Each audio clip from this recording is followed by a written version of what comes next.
Hey everybody, it's Paul here at Gillette Castle State Park, and today we are going for a train trail walk. Now, was there a train? Was there a trail? Yes. So, William Gillette really loved trains a lot. So what did he do? He built a railroad on the property. Now, we're talking 1927. He spent about $50,000 to have the railroad built. He had two engines. One was steam, one was electric. He had several passenger cars, and then he had about 3 miles of track that went all over the property. Now, the railroad itself is long gone, but we could still walk the rail bed. So we're going to be going through the train trail, checking out all the fun features so we can see what's left of the train at the railroad, and we can also talk about what it was like originally.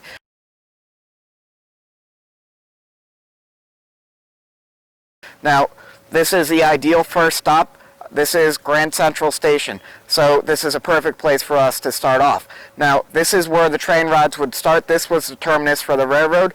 So the interior of this building would have had two sets of train tracks, and then the terminus would have been at the other end of this building. And then the train would have pulled out of here and gone along this way. Now you can actually see right next to me we have this post here. Now, the walls around here have been rebuilt a little bit, so actually the railroad tracks would have actually gone through over on that side, and the long wall actually would have been connected to this column right here, but what we ended up doing when we rebuilt is we pushed the wall further out, so that's what you can see here. So what we are going to do is we are going to make our way down the line, so come along and join me. All aboard! Get it? It's a train joke. Okay, so we'll see you in a minute.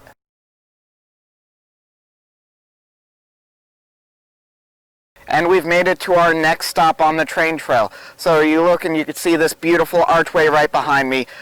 So when the railroad was here, the train tracks would have actually gone along the outer edge of the wall, but of course an archway presents a problem because trains can't float. So William Gillette had a swing bridge built that would go across the archway, so he could use that to keep the train line going. And if he didn't have the train running and he wanted to be able to walk underneath the archway, it was a swing bridge, so he could just push it to disengage it, and he had plenty of space to walk through.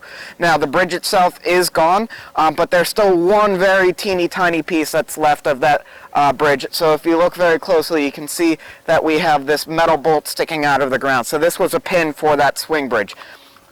And then if you look right over here, we have some train tracks. So this is the last stretch of train tracks that we have from William Gillette's railroad. Remember, I said that this thing was about 3 miles long.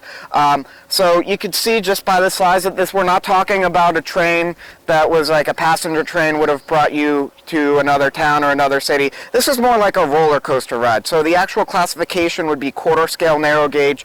And when you look at photos, you can see William Gillette standing by his train. And just give you an idea as far as some scale there, William Gillette was 6'3", so the train was actually smaller than he was. So we are going to continue to make our way down the line, and I'll be seeing you guys at the Cedar Gate. So we've made it to the third stop on the train trail walk. So before I get to the lovely Cedar Gate behind me, we have to talk about some logistics here. So if you're going to have a train, you're going to need a place to keep it. So William Gillette actually had an engine house, so that's where he kept his engines, as the name suggests. Now, if you take a look, you can see where the concessions building is. Now, originally that would have been an area where there was a barn, but right in front of it, there would have been this smaller but wider engine house where William Gillette could pull his trains into there, and then when he needed them, he would back them right out of the engine house all the way into Grand Central Station, and then he could start the ride from there. And then we have this beautiful Cedar Gate. Now this area over here is actually where there would have been a train platform. So what could happen is William Gillette would pull out of Grand Central Station, he'd go all over the property, and then on his way back, he would be able to stop at the platform that was right here. He could let off his friends and his family members, and then he could proceed to pull straight through to where the engine house was so he could keep his engines there for the night. So we're going to be making our way along the Park Road, and we are going to be walking the actual rail bed. How exciting! We have made it a little bit of a ways down from the Cedar Gate, and we are actually walking on the rail bed. So where I'm standing is where William Gillette's train tracks used to run. Now, he was very practical when it came to designing the railroad on the property. So one of the things he wanted to make sure of was that the railroad was perfectly level. So what he did is William Gillette had this area blasted out. Why? Well, because we're in the middle of a hill right now. If you look to my right, you can see that there's a hill that goes pretty far down, and you can see it goes well into the woods. And then if you look to my left, you can see that we are actually standing underneath the level of where the park road is. So above my eye level is where the park road is now. So what William Gillette did is he had this area blasted out to clear the space, to make it nice and level, and then he had the rock walls built on either side just to make sure that the walls were well supported and they weren't going to come caving down onto his rail bed. So we're going to make our way a little bit further down the track here, and we're going to check out some bridges. Hey everybody, so I do have a little bit of a confession to make here. I've gotten us a little bit off track. Get it? It's another hilarious train joke. Okay, so you take a look behind me, you can see a train bridge. So from where we were just before this stop, the train would have just continued down the railroad tracks, and it would have gone across this bridge.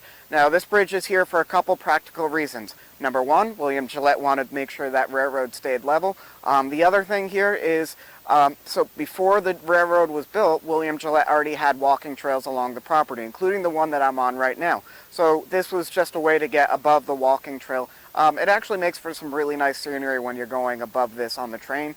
And you can see that just as with the walls that we saw in the previous stop, that we have walls on either side of the bridge underneath that are keeping themselves well supported with the stonework there. So we're going to make our way down to the next bridge, but this time we'll actually be standing on it. So we made it just down the trail from that bridge, and now we've made it to another bridge. Now it's significantly longer. This one is about 120 feet long, and it's here for a couple of reasons, all of which practical. First of all, it's here because of the fact that the area that is below us is low-lying land. So what that means is that if it gets really rainy, then that area gets a bit swampy, and William Gillette didn't want to wash out the train tracks. So by having the bridge come across, you avoid that. Plus, it's also helping to keep everything level, like we explained earlier. The other thing is just aesthetically, it's cool. It's beautiful to be able to ride on the train going down the bridge and being able to look at the swampy wetlands that are underneath you, or even the dry lands as we have right now. So we're going to head to the other end of this bridge, and I'll see you in a moment.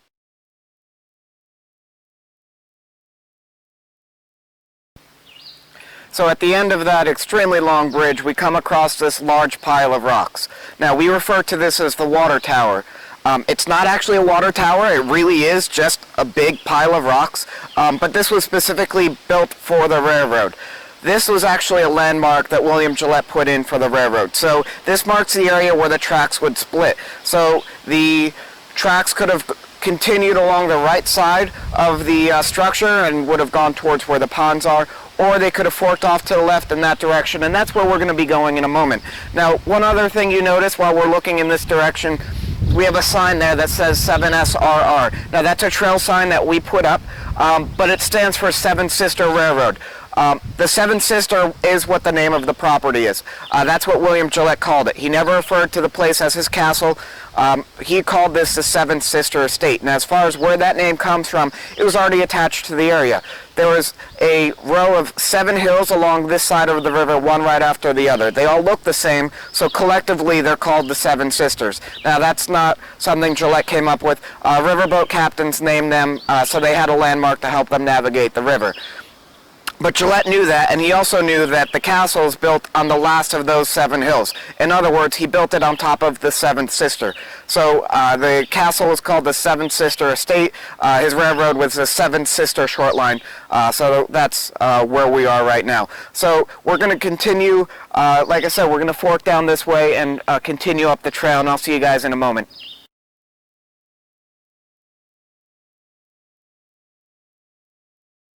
So we've made it about halfway down that trail loop, and we are now at 125th Street Station. So we started at Grand Central, we were in Midtown Manhattan, now we're here in Harlem. So this is another train station. Obviously it's not nearly as large as Grand Central is.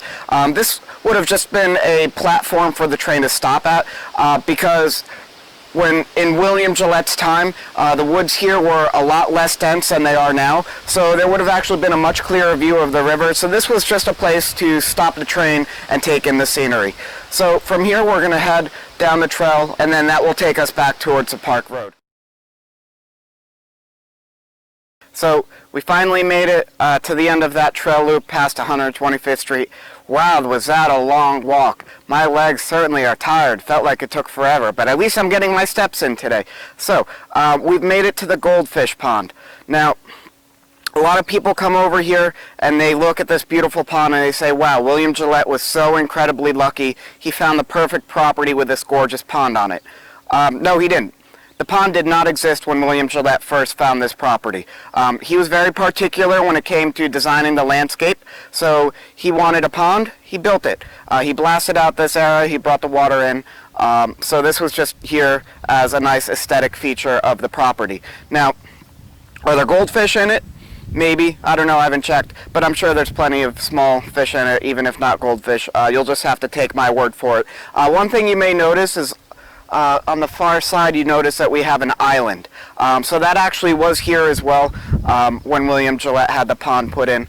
Actually, you can take a look at this archival photo that we have. You can see the island in the picture. You can see there actually used to be a bridge that would have started from the other side of the pond and connected the main part of the property, the ground, to the island. You can see differences here, where first of all, for safety reasons, the bridge isn't there anymore. Also, you notice that the water level back then was much higher and the walls were put in after the fact. So definitely cool to see some of the differences between then and now. Something else that's pretty cool is, even though we're standing in an area where there's a gravel parking lot now, it's still pretty easy to see where the train tracks would have gone. So you take a look over here, and what we have is the gravel roadway showing you essentially the directionality of the tracks. So the tracks would have come in from one of two sides. So from the left side, they would have come in from that area where the water tower was, coming from that general direction, and they would have come into the left side, or they would have gone the way we went, which is around 125th Street, at which point they would have come in through the area on the right, and then from there the tracks would have converged, and then from that point on they would have stayed along the outer edge of the parking lot over here. So the train would have gone along where this wall is. Now, there actually used to be an arbor right in this area. You can take a look, we have this beautiful archival photo so you can see what the arbor looked like. Just a lovely little structure going over the tracks. Now, right now, the arbor is gone. However, you can still see some remnants to get an idea as far as where it was actually located. So if you look over here, you see that we have a stone column that's a little bit higher than the main section of the wall. So this would have been one corner where the arbor was secured to the wall, and then there's another stone column. It's a little bit hidden in the greenery that's over on the other side of that tree. So this is approximately where that arbor would have gone over the tracks. So that's basically what I have to show you here. So we're going to make our way through the dirt parking lot, and I'll catch up with you in a minute. Okay, so we've made it to the next stop. Let's talk for a moment as far as the timeline of the property here. So you may remember from some of our inside tours of the castle from previous videos that the castle construction was started in 1914, completed 1919, and then William Gillette was living on the property until his death in 1937. Now, the railroad comes in around 1927, and then you fast forward, and that brings us to the bridge that's right behind me. This actually was the last piece of the puzzle, so to speak. This was the last feature that William Gillette added to the property. This bridge was built in 1936, so we're talking the year prior to his death. Now, it's a beautiful bridge. You can see very reminiscent of what you would see inside the castle as far as the rustic nature of it, the beautiful design there. So you have the cedar of the railings and the beams. We have the lovely stonework.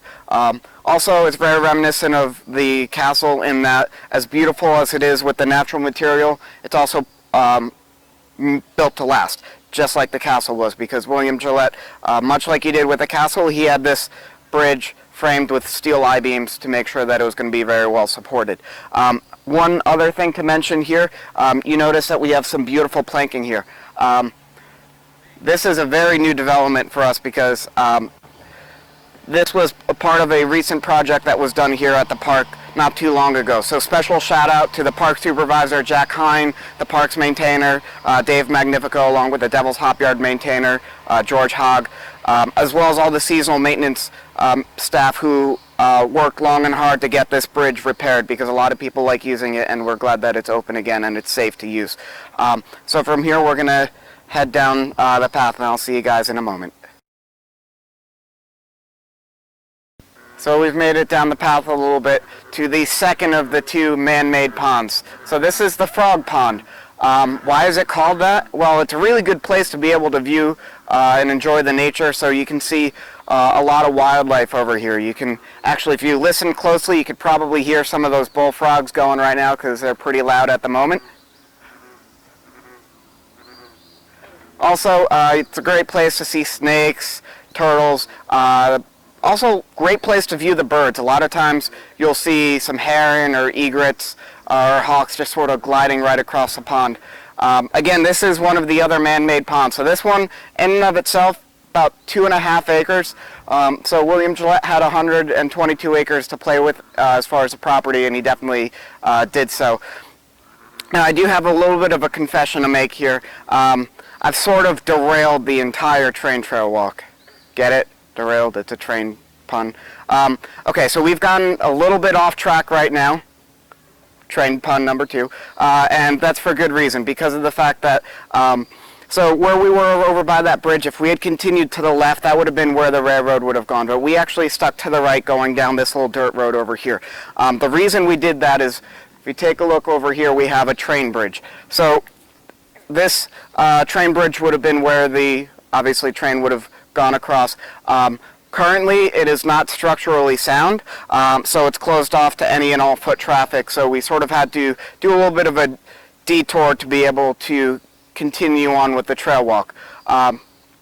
It's notable because William Gillette was very big into the thrill factor. He liked to mess with his friends, he liked to scare them just because it's fun. So as the train would go across the bridge, it would be going along probably at about a solid 25 miles per hour, and then at the end of the bridge it would be taking a very sharp curve. Now you notice the bridge is a little bit high up there, so if you're on this train ride and you're taking a sharp curve, you're already up on a hill, you don't know if the train's going to topple over or what's going to happen. It's sort of scary, and that was sort of the fun part. So we're going to keep going, and I'll see you guys at what is probably the coolest feature of the entire train trail.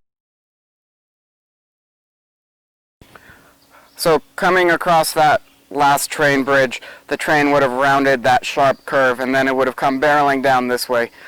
Looking at this archival photo, you could see that from where we are now, there actually would have been a walking bridge that would have gone across above the tracks. And then from there, the train would have continued down the railroad tracks on this rail bed right now, and would have continued into the tunnel. Now, a few things about the tunnel. First of all, a reasonable person might ask, well, why would there be a tunnel? And then another reasonable person would respond saying, well, you need to get through something.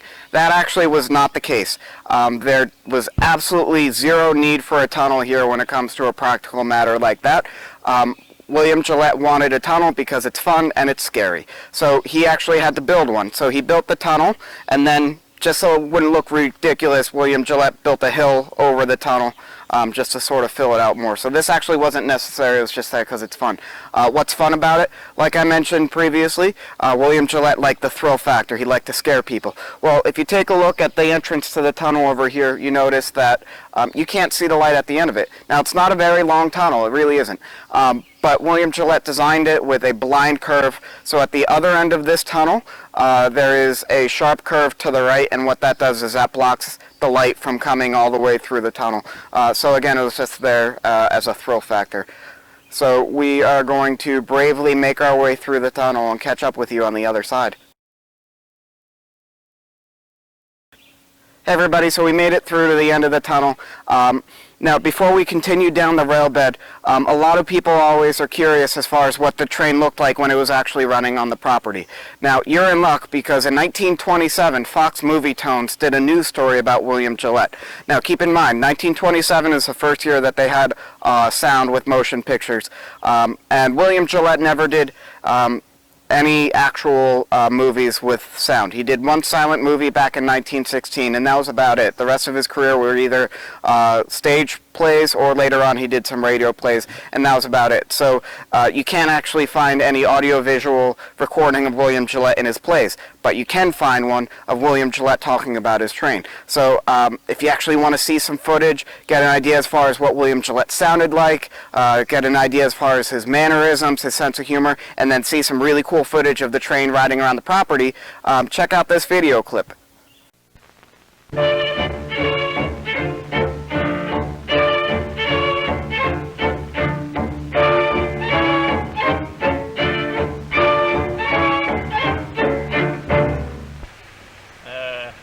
Ever since I was an infant, and for all I know before, I've had the idea that I'd like to drive a locomotive. People didn't tell me that I was born with a silver spoon in my mouth, but I've often heard that I was born with a steam engine in my mouth. And at last I've got one. I had to build one so as to drive it. It's a long while since that occurred, but now I've got my wish at last. And I'd like to see if some of you wouldn't like to come and take a ride, or maybe. We'll have a little ride around the place. What do you say? All right, we'll do it. Good thing, yes. All right. Goodbye.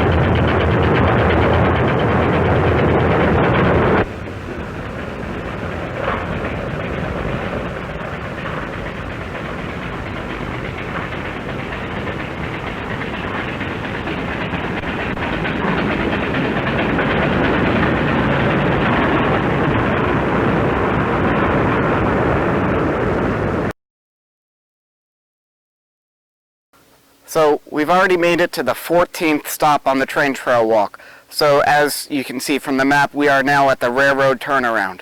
Now there's been a little bit of a geographical and geological change as far as this part of the trail. So when you're coming up from the tunnel, this is your view right here. So if you're looking at this photo, instead of staying to the right where the railroad would have gone, you're actually going to go up that trail to the left where that tree is on the ground. And then once you get to the top there, you just continue walking, and then you'll see where the tree is with these trail markers. That's when you go back down to the right. That brings you right back on track. Get it? On track. Okay, so that brings you to this beautiful turnaround. So this would have been where the train would have turned around before it went back through the other side of the tunnel and continued onward. So it's just an area that was blasted out. William Gillette, just like he did for a lot of other parts of the rail bed, blasted out the area to keep it level, and then he put up the rock walls to keep everything well supported. It's definitely really cool to check out. A lot of nice rock formations, especially when you're first coming down the trail. There's a really cool cave on your left that you definitely don't want to miss. Special shout out to AmeriCorps. Back in October of 2018, they sent about 11 of their volunteers to Gillette Castle State Park, and they spent about 2 weeks doing about 3 years worth of trail work. It was absolutely amazing. One of the big things that they did is they actually cleared out this area. So this cutout, this turnaround that I'm standing in right now actually would not have been passable before they came in here to do a cleanup. So we do appreciate that this is now completely accessible. It's fairly manageable to walk through.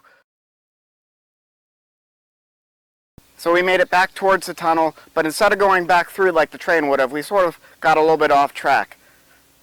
That pun never gets old. Okay, so let me explain where we are now. So no, we are not on the rail bed anymore. We are on the coal road. So when William Gillette lived here, he had two roads to access the property. Now there's the old entrance road, which goes from just in front of the castle, goes down the hill, turns a corner, goes all the way down towards the river, and it lets off on Ferry Road. And then there's the coal road, which is what we're on right now. So this would have been used to haul heavier materials up towards the castle. So things like the stone, coal, things of that nature.